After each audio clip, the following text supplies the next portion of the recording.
The silent thunder drifted through space like a ghost from humanity's past.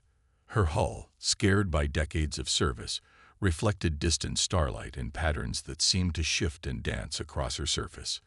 To the casual observer, she might have appeared to be just another aging diplomatic vessel, but today she carried something far more precious than ambassadors or trade agreements: hope. Captain Sarah Chen stood at the bridge's observation window, her dark eyes fixed on the distant nebula that marked their destination. At 42, she carried herself with the quiet confidence of someone who had spent more time in space than planetside. Her short black hair was streaked with premature gray, a testament to the stress of recent months. "Status report on the refugee quarters," she called out, not turning from the window. First Officer Raj Patel's fingers danced across his holographic display. "We're at 182% of recommended capacity, Captain. Environmental systems are holding, but only because of Maya's modifications." Sarah nodded, finally turning to face her bridge crew. The mention of their chief engineer brought a slight smile to her face. Maya Rodriguez was the reason the silent thunder could perform the impossible, carrying nearly twice her designed passenger load without collapsing life support. "Speaking of our miracle worker," Sarah said, "how's the hybrid drive holding up?" As if on cue, Maya's voice crackled through the ship's comm system. Her words were punctuated by the rhythmic sounds of mechanical systems, something that would never be heard on more advanced vessels. "If you're asking whether this beautiful monster will hold together, the answer is yes. Though I'd appreciate if you'd stop calling it a hybrid drive. It's a mechanical quantum integration system." The bridge crew shared knowing looks. Maya's pride in her creation was legendary. The MQIS, as she insisted on calling it, was perhaps the most controversial piece of engineering in the sector. It combined traditional mechanical systems with quantum technology in ways that made most alien engineers scoff. They called it primitive, unsafe, and impossible. They had also said it would never work. The deck beneath Sarah's feet thrummed with a steady pulse, the beating heart of Maya's impossible engine. Unlike the silent quantum drives that powered modern ships, the MQIS had a voice, a presence that reminded Sarah of ancient seafaring vessels. It spoke in vibrations and mechanical whispers, telling those who knew how to listen exactly how it was feeling. "Captain," called out Sensor Officer Lu Wei, his young face illuminated by the soft glow of his station. "Long-range scans are picking up unusual activity in the Vega corridor. Multiple ships, configuration unknown." Sarah moved to his station, studying the readings. The Vega corridor was supposed to be their safe passage, a neutral zone established by the Galactic Council. But with the war spreading, neutral had become a flexible term. "How many refugees do we have from the Centauri colonies?" she asked. Raj consulted his display. 812, including children. Most of them were displaced when the Xeraxian fleet violated the non-aggression pact. Sarah's jaw tightened. The Xeraxians claimed to be the most advanced civilization in known space, with ships powered by pure quantum technology, so sophisticated they considered human engineering to be barely above stone tools. They also claimed their attack on the Centauri colonies was a peacekeeping action. "Maya," Sarah called through the comm, "I need options. If those ships in the corridor are hostile, we can't outrun them with conventional drives." "Good thing we don't use conventional drives then," Maya replied. Sarah could hear the grin in her voice. "The MQIS has a few tricks that those quantum pure snobs haven't figured out yet. Remember how they laughed at us for including mechanical backup systems?" Sarah remembered. At the last Galactic Engineering Summit, Maya had been practically laughed off the stage when she presented her designs. The alien engineers couldn't understand why humans insisted on cluttering their ships with physical components when quantum systems were so much more elegant. "Give me something concrete, Maya. What can we do that they can't?" "Their quantum drives are more powerful, more efficient, and theoretically perfect," Maya said. "They're also completely dependent on stable quantum fields. But the MQIS, it's messy, it's inefficient, it's human. And that means it can handle quantum fluctuations that would tear their pure drives apart. The implications hit Sarah like a physical force. You're saying we could go where they can't follow. Better than that, Captain. I'm saying we could create conditions they can't follow us through. Remember those mechanical governors we installed? The ones the Zoraxians called quaint. They don't just regulate power flow. They can deliberately introduce controlled chaos into quantum fields. Liu's console beeped insistently. Captain, ships are definitely moving to intercept. Energy signatures match Zoraxian patrol vessels. Sarah felt the weight of 812 refugees, men, women, and children who had trusted their lives to her crew and her ship. The silent thunder might be old. She might be ugly, but she had something no Zoraxian vessel could match. Human ingenuity, born from millennia of making do, of turning disadvantages into advantages. Maya, she said, a plan forming in her mind. How quickly can you make chaos? The engineer's laugh echoed through the comm. Captain, chaos is what humans do best. Give me 10 minutes to spin up the mechanical systems. We're about to show these quantum-pure snobs why their ancestors used to fear thunder. Sarah turned to her crew, seeing the same determination reflected in their eyes. The silent thunder had been mocked, dismissed, and underestimated. But now, those very qualities that made her primitive might just make her the most dangerous ship in the sector. All hands, she announced shipwide. Prepare for uncertain conditions. We're about to remind the galaxy why humanity never stopped building machines that could think without quantum computers, never stopped designing systems that could work even when they shouldn't. The deck's vibrations changed pitch, the MQIS's mechanical heart beating faster as Maya's preparations began. Outside, the stars seemed to watch with anticipation as humanity prepared to prove, once again, that sometimes the old ways mixed with the new created something revolutionary. The silent thunder was about to live up to her name. The Zoraxian warships cut through space like predatory fish, their quantum drives leaving no trace in the void. 3 vessels, each bearing the distinctive crystalline architecture that marked the height of alien engineering, moved with devastating purpose toward the silent thunder. Their hulls seemed to absorb nearby starlight, creating an effect that had earned them the nickname shadow ships among human crews. In the silent thunder's engine room, Maya Rodriguez worked with controlled fury. Her hands moved across both holographic interfaces and physical controls, the combination drawing confused looks from the refugee engineers who had volunteered to help. The engine room itself was a testament to human stubbornness. Gleaming quantum processors sat beside brass pressure gauges. Digital readouts flickered next to mechanical analog dials. Maintain pressure in the primary mechanical governors, Maya ordered, her voice steady despite the sweat on her brow. When the quantum field fluctuates, those governors are what'll keep us from tearing apart. Above on the bridge, Captain Chen watched the tactical display with growing concern. The Zoraxian ships were closing fast, their superior drives eating up the distance between them. First Officer Raj kept a running commentary of their approach. Lead vessel hailing, he reported, his dark features illuminated by his console's glow.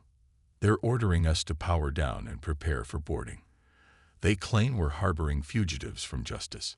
Sarah's hands clenched on the arms of her command chair. 800 refugees, including children, and they call them fugitives. She keyed the ship-wide comm. Maya, please tell me you have something. Better than something. Maya's voice came back, accompanied by the rising hum of the MQIS. Remember how quantum drives need perfectly stable fields to function? Well, we're about to make space very, very unstable. The deck's vibration changed, taking on a deeper, almost musical note. Through the bridge viewport, Sarah watched as strange patterns began to form in the space around them, ripples in reality itself. They're charging weapons, Liu reported from his sensor station. Quantum torpedoes, designed to disable our systems. Sarah allowed herself a grim smile. They still think we're running on standard quantum tech. Maya, show them why that's a mistake. In the engine room, Maya pulled a large mechanical lever. something that would have looked more at home in a 20th century power plant than a spaceship. The MQIS responded with a roar that shook the entire ship. Quantum field destabilization in 3, 2, 1. The space around the silent thunder erupted into chaos. What had been empty void became a storm of quantum fluctuations, visible to the naked eye as swirling patterns of light and energy. The refugee engineers watched in awe as their mechanical gauges remained steady while nearby quantum sensors went haywire. On the bridge, the tactical display showed the immediate effect on their pursuers. The Xeraxian ships, reliant on their pure quantum technology, suddenly found themselves in an environment their drives couldn't handle. Their perfect formations broke apart as they struggled to maintain control. "They're falling back," Liu announced, unable to keep the excitement from his voice. "Their quantum drives can't compensate for the field disruptions." "That's because they forgot something important." Maya's voice came through, strained but triumphant. "Sometimes the best technology isn't the newest. It's the one that works when everything else fails." The silent thunder pushed deeper into the quantum storm of their own making. While the Xeraxian ships were forced to retreat or risk complete drive failure, the hybrid MQIS continued to function. The mechanical components, considered obsolete by modern standards, provided stability that no pure quantum system could match. But victory came with a price. Throughout the ship, the strain of their desperate maneuver made itself known. Support beams groaned, emergency lights flickered, and the ever-present vibration of the MQIS took on an irregular rhythm. "Maya," Sarah called out, concern evident in her voice. "Status report." "The good news is the mechanical systems are holding," Maya replied. "The bad news is we're pushing them way beyond their designed limits. We can maintain this quantum disruption field for maybe 6 hours before something critical gives way." Sarah did some quick calculations. 6 hours might be enough to lose their pursuers, but their original course to the refugee sanctuary was now impossible. They would need a new plan. "Raj, start plotting alternative routes. Look for anything that might help mask our signature once we have to drop the disruption field." "Already on it, Captain. There's an uncharted nebula about 5 light-years off our original course. The radiation should help hide us from long-range scans." As if to emphasize the urgency of their situation, a support strut near the bridge viewport creaked ominously. The silent thunder was living up to her reputation as a ship that survived on human ingenuity and determination, but even she had limits. In the engine room, Maya watched her beloved hybrid system with pride and concern.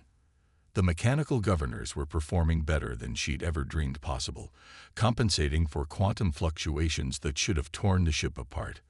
But she could see the strain in every gauge, hear it in every groan of the hull. "Hold together, you beautiful monster," she whispered, patting a nearby control panel. "Show them what humans can build when everyone says it's impossible." The silent thunder pressed on through the quantum storm, her hybrid heart beating a defiant rhythm against the void. Behind them, the Xeraxian ships had fallen back to the edge of the disruption field, their superior technology rendered useless by human innovation. Sarah watched them retreat on the tactical display and felt a fierce pride in her ship and crew. The silent thunder might be old. She might be a mix of outdated technology and new innovations, but right now she was the most advanced ship in the sector, because she was the only one still flying. Inside the quantum storm, reality itself seemed to shiver. The silent thunder's viewport showed impossible colors as quantum fluctuations bent light in ways that made human eyes ache. The ship's hull groaned under the strain, each sound a reminder that they were pushing the boundaries of what should be possible. Maya Rodriguez hadn't left the engine room in 6 hours. Her uniform was stained with lubricant and sweat, her hands covered in the grime of maintaining mechanical systems that most modern engineers wouldn't even recognize. But there was a fierce joy in her eyes as she watched her hybrid creation defy conventional wisdom. "Pressure spike in manifold 3, called out Kira, one of the refugee engineers who had volunteered to help. Her eyes were wide as she watched the brass gauge needle dance into the red zone. Maya was already moving, her hands finding the manual release valve without looking. A quick quarter turn brought the pressure back to acceptable levels. "That's why we keep the mechanical backups," she said with a grin. "Try doing that with a pure quantum system." On the bridge, Captain Chen studied the sensor readings with growing concern. The quantum storm they created was protecting them from pursuit, but it was also making navigation nearly impossible.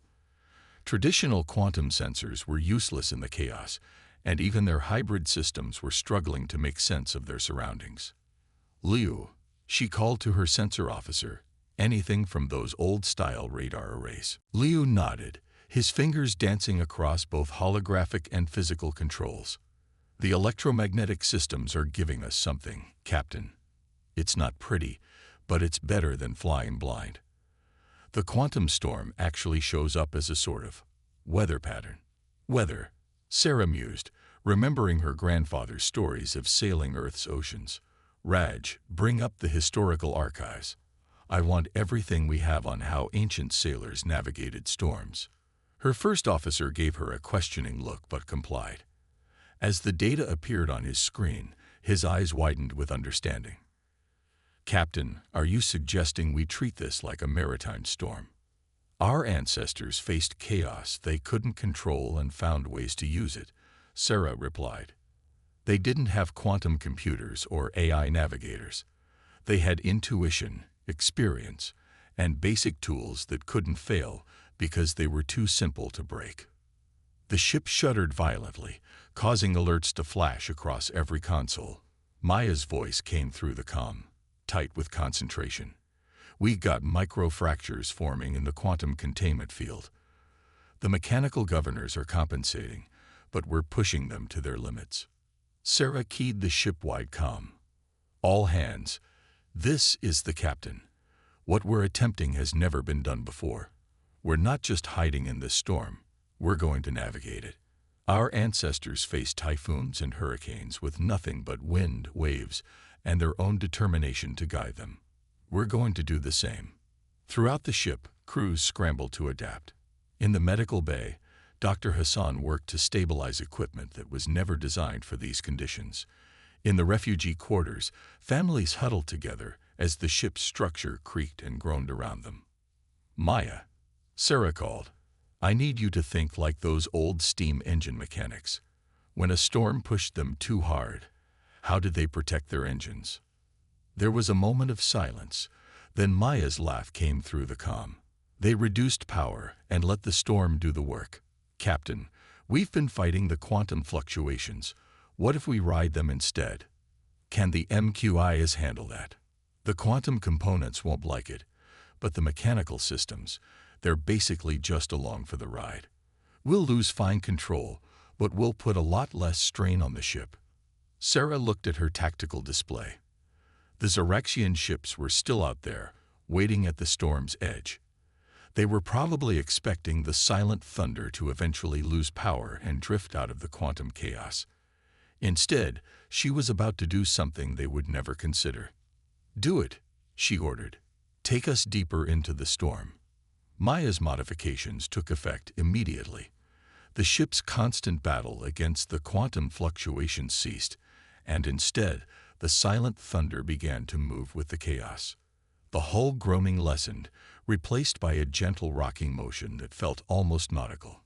"Energy consumption down 60%, Raj reported. Hull stress decreasing across all sections. But Captain, we're not entirely in control of our direction anymore." Sarah nodded, watching the primitive radar display as it tracked the quantum storm's patterns. "We don't need to be in control. We just need to understand the storm better than our pursuers. Liu, keep tracking those electromagnetic patterns. Maya, maintain enough power for course corrections. We're going to let this storm carry us where it wants to go."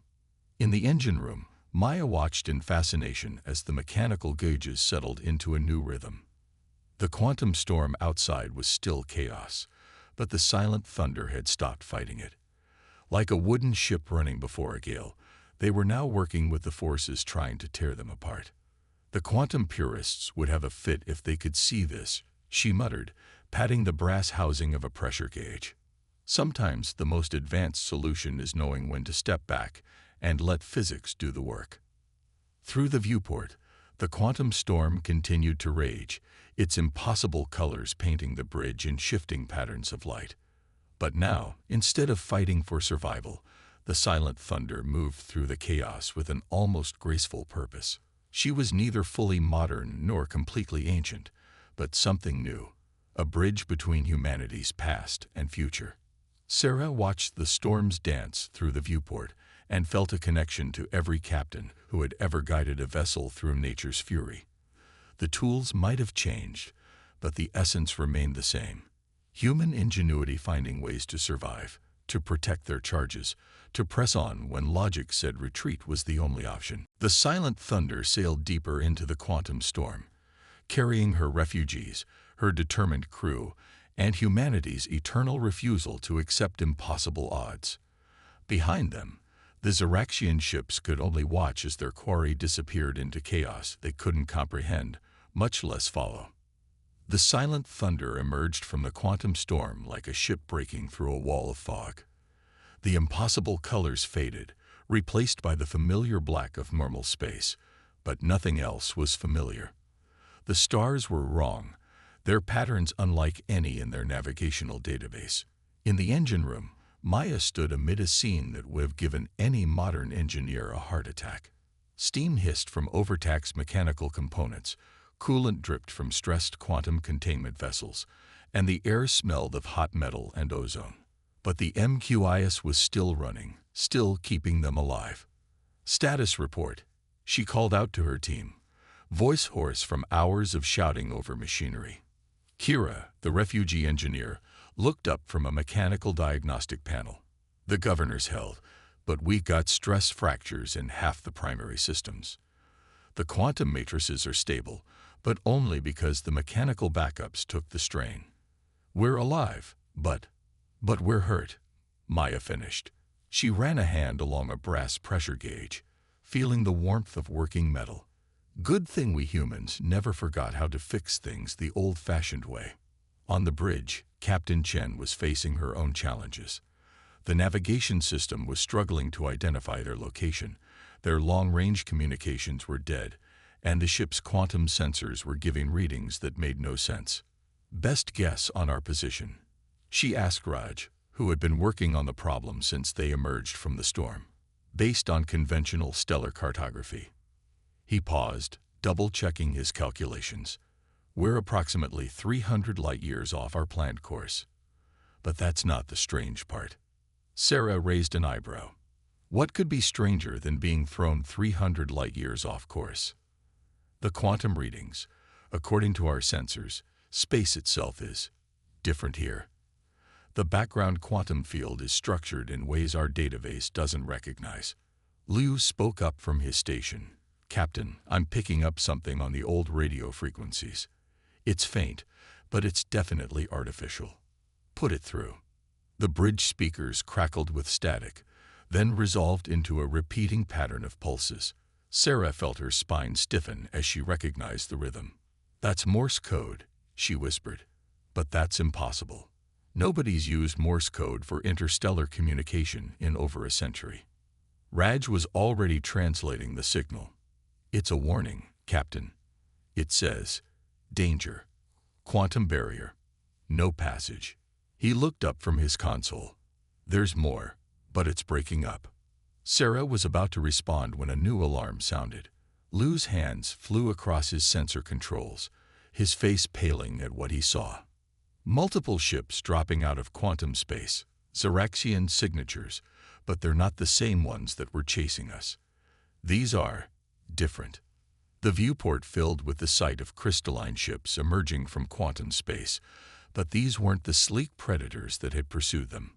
These vessels bore the scars of combat and age, their once perfect hulls patched and modified in ways that seemed almost human. "They're hailing us," Raj reported. "Audio only." "Put it through." The voice that filled the bridge was Zeraxian, but unlike any Sarah had heard before. It was rougher, lacking the usual artificial perfection of their species. "Human vessel, You have entered restricted space. Your method of arrival suggests you possess hybrid technology. Confirm. Sarah exchanged looks with her bridge crew before responding. This is Captain Sarah Chen of the Silent Thunder. We are a refugee transport that was forced to use experimental navigation methods to escape pursuit. There was a long pause before the Zeraxian voice returned. Your pursuit led you through a quantum storm of your own making. This confirms what our sensors detected. Prepare for boarding. We will not surrender this ship, Sarah stated firmly. We have refugees aboard. Captain Chen, the voice interrupted.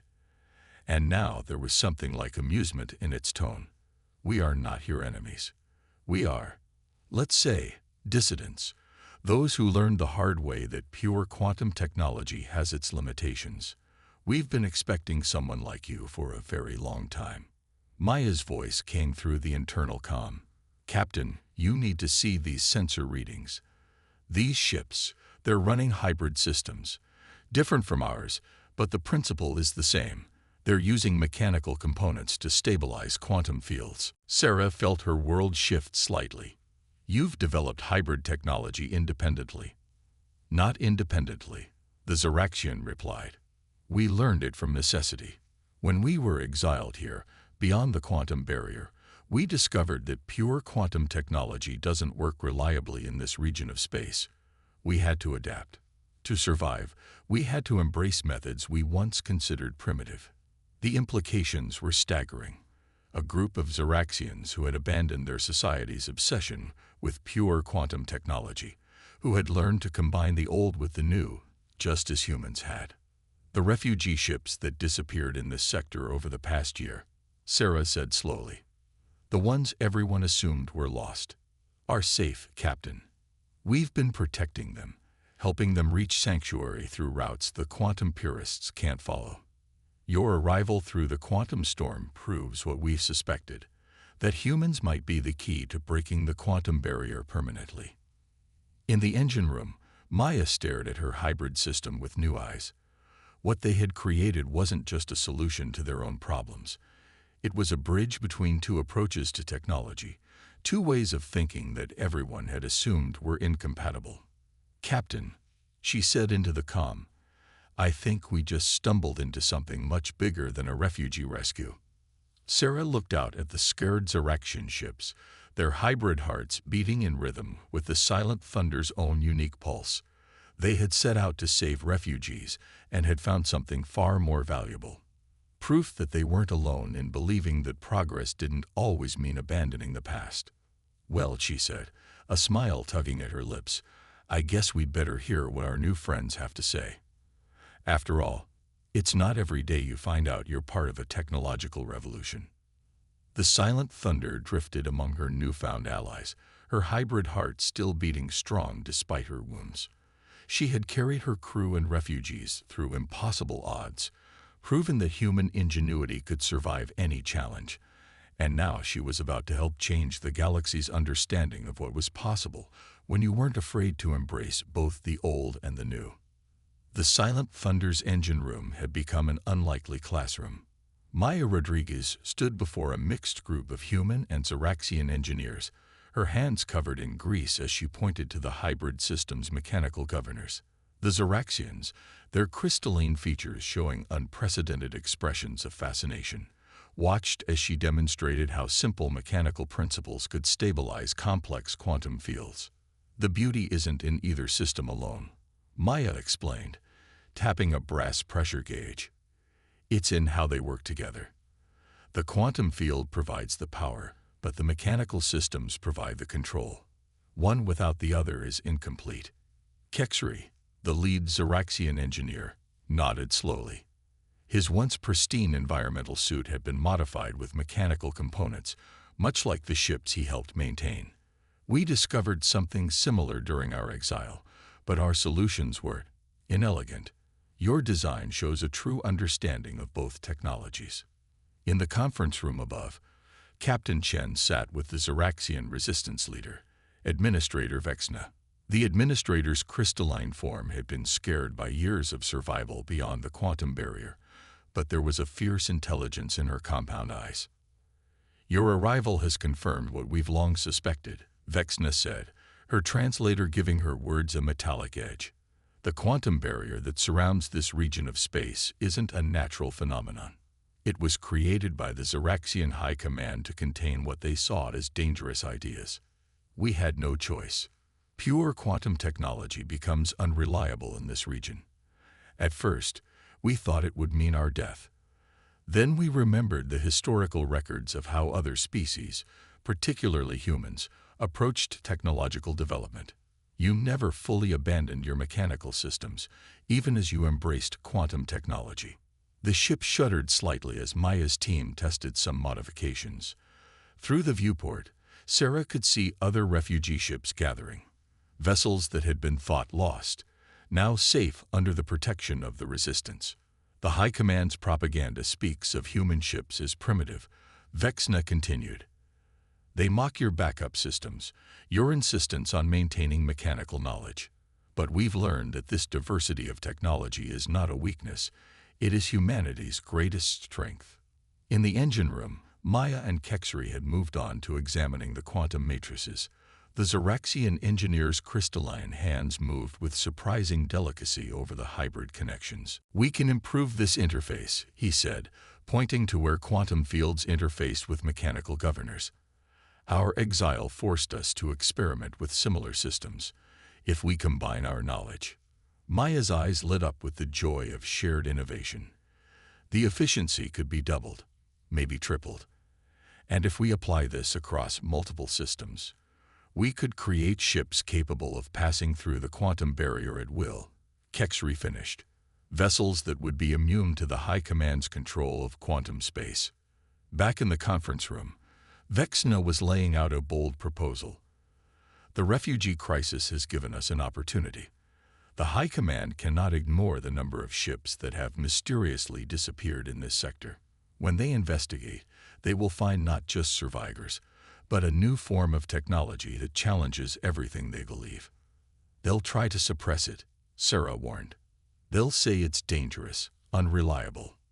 They will try, Vexna agreed, but they will fail, because we won't be presenting them with a purely Zeraxian innovation that they can discredit. We'll be showing them a true collaboration between species, human ingenuity combined with Zeraxian quantum mastery. The silent thunder's hybrid heart beat steadily as plans were made. Throughout the ship, humans and Zeraxians worked together, sharing knowledge that had been kept separate for too long. The refugees watched with hope as their rescuers became something more, pioneers of a new technological revolution. In her quarters that evening, Sarah held her uncle's old pocket watch, its mechanical movement ticking away the seconds just as it had for generations. She thought about how this simple device had survived countless quantum age innovations, remaining reliable, trustworthy, and true. Captain to the bridge, Raj's voice came through the comm. We're ready for the first test.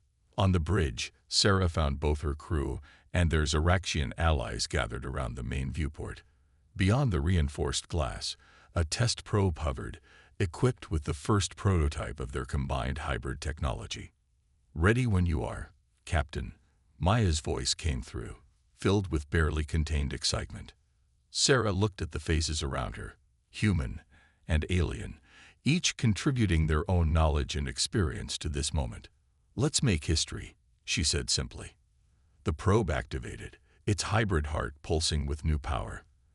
As they watched, it approached the quantum barrier that had trapped so many ships.